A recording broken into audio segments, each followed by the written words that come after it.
On est un éditeur de solutions logicielles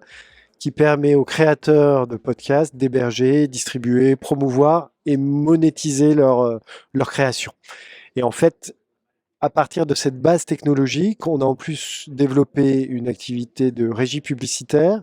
sur un format propriétaire qu'on a développé, qui est une innovation de nos équipes, qui s'appelle CrossPod et qui va permettre de médiatiser des podcasts à l'intérieur d'autres podcasts. Oui, alors c'est une marque qui a été très tôt sur l'audio digital et sur le podcast, qui a voulu utiliser ce format pour parler sur le temps long, pour véhiculer un peu des valeurs et une vision des choses. Et donc, ils se sont rapprochés de professionnels de la production de podcasts avec le studio de Nouvelles Écoutes, qui est un studio avec lequel on travaille très bien. Et donc, ils ont produit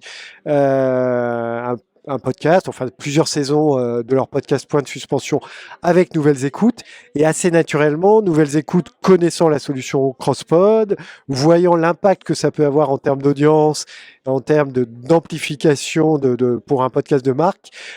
nous a connectés pour qu'on leur fasse une proposition de dispositif de médiatisation de Point de Suspension. Effectivement, on est un peu au début du chemin sur l'audio digital, qui paradoxalement est un peu en retard sur la vidéo. C'est pas toujours le cas, mais et je pense, moi, je viens de la télé et je pense qu'on va assister dans l'audio digital à un peu à la même évolution, à la même mutation qu'on a connue dans l'univers de la télé, où finalement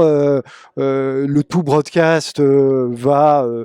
s'estomper et laisser la place au digital qui permet des activations plus ciblées, un peu plus différenciées et qui viennent bien compléter des plans médias pour des marques et des agences.